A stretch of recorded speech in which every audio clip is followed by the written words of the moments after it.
Imagine a king so desperate for a son, he tore his entire country apart, defied the most powerful man in Europe, and changed the course of history forever. What forces could drive a monarch to such radical lengths?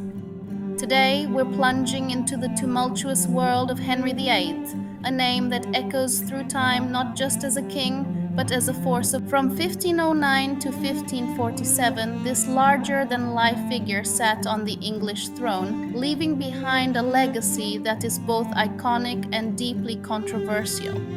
His reign wasn't just a period of change, it was an earthquake that reshaped England's religion, its politics, and even its very identity.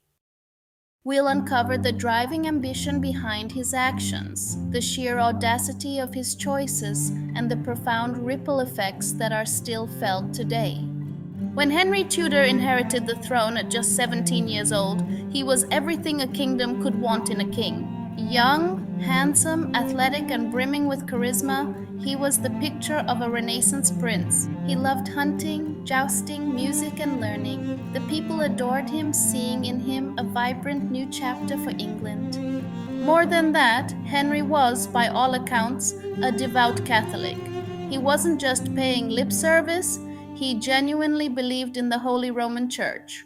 So much so that when the fiery German monk Martin Luther began questioning the Pope's authority and shaking the foundations of Catholicism across Europe, Henry rose to the challenge.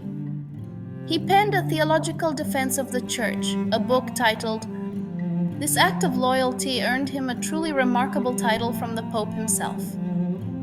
It was a badge of honor, a testament to his unshakable allegiance to Rome. At this point, the idea that this Henry, the defender of the faith, would one day completely shatter England's ties with the Pope would have been utterly unthinkable, a fantasy too outlandish to entertain. So, what could possibly drive such a devout king, so loyal to Rome, to completely dismantle centuries of tradition? The answer lies not in a grand political conspiracy, but in something far more personal, yet equally devastating in its implications: a desperate, almost obsessive desire for a male heir. His first wife, Catherine of Aragon, a formidable Spanish princess, had given him a daughter, Mary, but no living son. In an era where a male heir was seen as the only guarantee for a stable kingdom, the lack of one gnawed at Henry. He genuinely feared that without a son, his newly established Tudor dynasty, born from the chaos of the Wars of the Roses, would crumble. He worried about a return to civil war, a concern that weighed heavily on the minds of kings. Adding fuel to this simmering fire was his growing infatuation with Anne Boleyn, a dazzling, intelligent, and ambitious lady-in-waiting at court. Anne, however, was no ordinary mistress. She refused to become one. She held out for marriage, for the crown, and for the chance to bear the king his longed-for son. This combination, the urgent need for a male heir and his consuming desire for Anne, created a pressure cooker that would eventually explode, forever altering Henry's relationship with the Catholic Church, and by extension, the entire fabric of English society. Henry's problem was monumental. The Church, guided by ancient law, did not permit divorce. His marriage to Catherine had been approved by the Pope, albeit controversially, as she was the widow of his elder brother. Now, Henry argued that this marriage was against God's law, citing a passage from the Old Testament. He needed an annulment, a declaration that his marriage was never valid in the first place.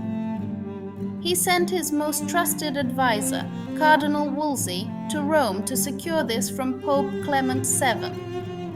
But the Pope, held captive by Catherine's nephew, the Holy Roman Emperor Charles V, was in an impossible position. To grant Henry's annulment would be to offend the most powerful man in Europe and implicitly declare his predecessor's papal dispensation invalid. So the annulment never came. For years, Henry tried every diplomatic and legal angle, but the Pope remained unyielding. Catherine herself fought tooth and nail, refusing to accept the annulment and maintaining her status as Henry's true queen. The king, however, was not a man to be told. No. His frustration reached a boiling point. If the Pope wouldn't give him what he wanted, Henry would simply remove the Pope from the equation. In a move of staggering audacity, Henry VIII broke with Rome, tearing England away from over 1,000 years of papal authority. Through a series of parliamentary acts, culminating in the Act of Supremacy in 1534, Henry declared himself the supreme head of the Church of England. This wasn't just a change in title, it was a revolution.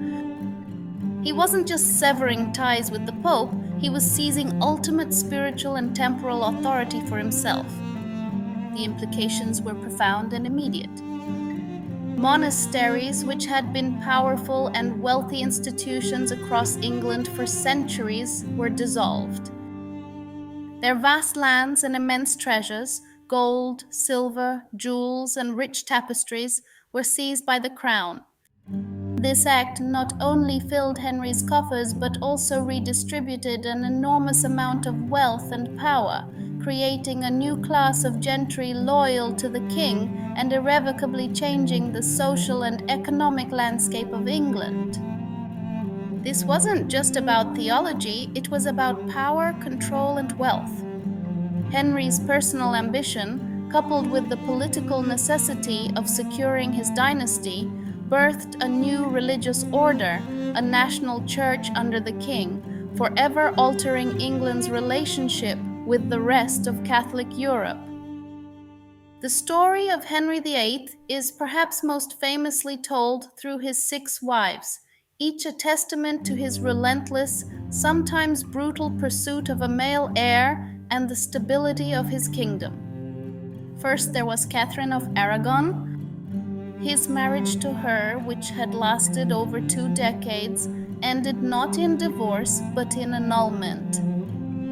She was cast aside, stripped of her title as queen, and spent her final years in isolation, still believing herself to be Henry's rightful wife. Her only surviving child, Mary, would later become queen. Then came Anne Boleyn, the woman for whom Henry had overturned an entire nation's religious structure. She finally gave him a child, but it was a girl, Elizabeth.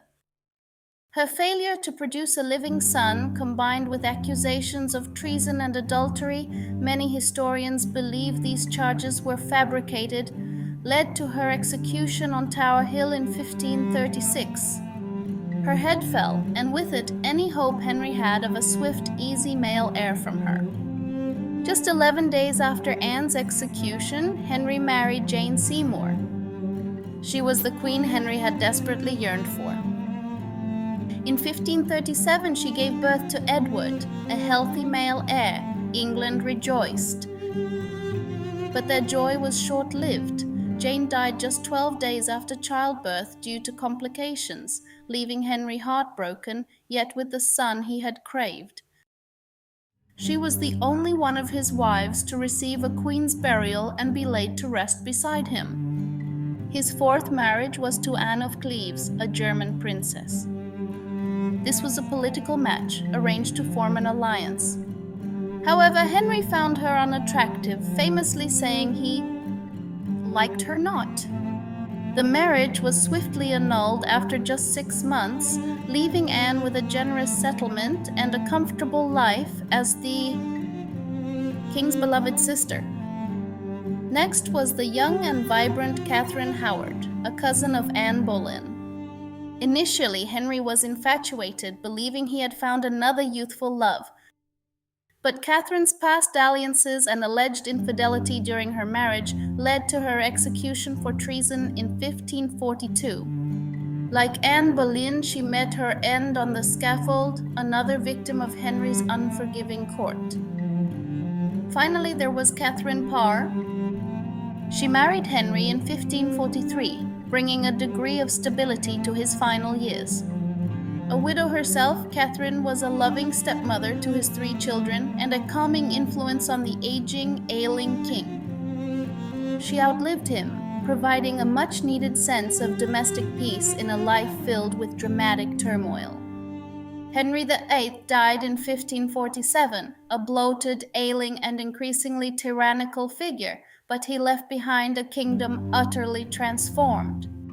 His quest for a male heir and his subsequent break from Rome wasn't just a political or personal saga, it was a seismic event that reshaped England's identity, religion, and power structure for centuries to come.